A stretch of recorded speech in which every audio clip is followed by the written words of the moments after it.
Assalamualaikum warahmatullahi wabarakatuh. Ikhwan dan akhwat yang dirahmati Allah Subhanahu wa taala, berkaitan dengan masalah menyembunyikan amal soleh ada dua poin yang perlu saya sampaikan. Poin pertama, bahwasanya menampakkan amal soleh itu boleh, bukan berarti tidak boleh. Yang penting seorang tetap ikhlas. Tetapi bagaimanapun menyembunyikan amal soleh itu pahalanya lebih besar. Allah Subhanahu wa taala berfirman, "In tubudus shadaqati fa ni'mahi wa in tukhfuha wa tu'tuha al-fuqara fa huwa khairul lakum." Kata Allah Subhanahu wa taala, jika kalian menampakkan sedekah, maka itu adalah hal yang baik sekali. Dan jika kalian menyembunyikannya dan kalian berikan kepada orang-orang fakir, maka menyembunyikan itu lebih baik lagi bagi kalian. Surat Al-Baqarah ayat 271. Jadi, pahala amalan yang tersembunyi lebih besar daripada amalan yang terang-terangan. Nah, syaitan sebagaimana penjelasan Ibnu Qayyim rahimahullahu taala ingin berusaha semaksimal mungkin agar pahala kita menjadi berkurang atau menjadi sirna. Ketika seorang sudah beramal soleh dan dia diam-diam, maka syaitan berusaha agar dia cerita. Syaitan menggelitiki hatinya, membuat dia ingin gatal, ingin cerita. Sampai akhirnya dia cerita, entah bulan depan, entah tahun depan, entah 2 tahun kemudian dia cerita, maka berubahlah. Dan dia ceritanya masih ikhlas. Dia cerita sekedar sharing pengalaman, ya. Dan dia masih ikhlas, maka pahalanya berubah. Tadinya dicatat sebagai amalan yang tersembunyi dan pahalanya spesial, kemudian dirubah catatannya menjadi amalan yang nampak. Tetap dapat pahala, tapi pahalanya kurang. Kemudian setan belum puas. Setan ingin lagi dia cerita dan cerita sampai dia cerita supaya riya, supaya dipuji oleh orang. Ketika itu akhirnya dia terjerumus dalam dosa, ya. Karena dia ingin menampakkan, mensum'ahkan amalan yang sudah dia lakukan. Dan itulah tujuan setan, ingin agar pahala kita menjadi sia-sia. Ini poin pertama. Poin kedua, ikhwan dan akhwat yang dirahmati oleh Allah Subhanahu wa taala, apakah semua amal soleh disyariatkan untuk disembunyikan? Diperinci oleh Al-Iz bin Abdissalam bahwasanya amal soleh pada umumnya ada dua. Yang pertama adalah amal soleh yang memang disyariatkan untuk disyiarkan, ya.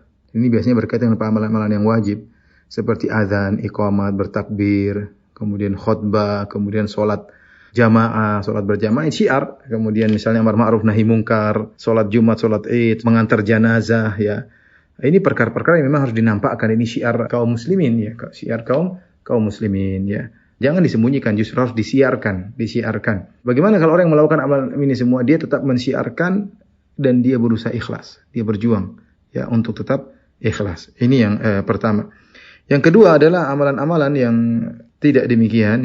Itu amalan-amalan yang disunahkan untuk disembunyikan, ya, seperti misalnya sholat sunnah, ya, seorang menyembunyikan sholat sunnah, baca Al-Quran, dia berzikir, ya, disembunyikan, ya, seperti ini sunnahnya untuk disembunyikan. Sedekah dia disunahkan untuk apa?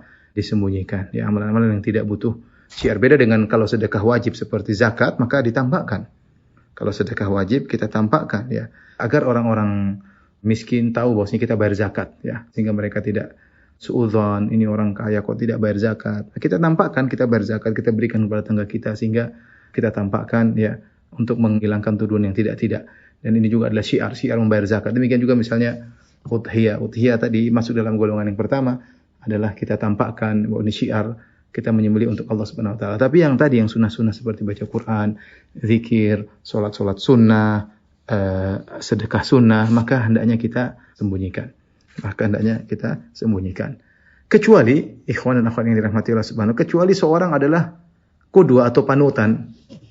Seorang adalah panutan, maka tidak mengapa dia nampakkan amal solehnya dengan niat agar diikuti, ya, sebagaimana sabda Nabi sallallahu alaihi wasallam, man sanna fil islami sunnatan hasanah falahu ajruha wa ajru man amila biha, ya. Barang siapa yang mencontohkan suatu amal yang baik, ya, seperti dia mencontohkan sedekah, maka bagi dia pahala sedekah dan bagi dia pahala orang yang meniru-nirunya. Hadis ini diucapkan oleh Nabi ketika ada seorang sahabat yang bersedekah, setelah dia bersedekah akhirnya diikuti sahabat-sahabat yang lain. Maka jika seorang adalah panutan, maka dia nampakkan amal soleh yang dia kerjakan. Sedekah dia nampakkan, tidak semua tentunya. Dia tampakkan sebagai contoh, sisanya dia sembunyikan, ya. Kemudian juga sholat sunnah, dia sholat rawatib mungkin dia tampakkan agar dilihat oleh orang, agar orang mengikuti. Dia baca Quran di masjid agar orang mengikuti, ya. Seperti ini kalau dia panutan, maka dia nampakkan sebagian amal dia, sisanya dia sembunyikan. Sehingga dia menggabungkan dua-duanya, ada amal yang soleh yang dia sembunyikan, yang pahalanya sangat besar, dan ada amal yang dia tampakkan bukan untuk ria, tapi dia bertujuan agar memotivasi orang-orang lain untuk bisa mengikutinya. Demikian ikhwan dan akhwat yang dirahmati Allah Subhanahu wa taala. Semoga bermanfaat. Allah alam bisawab.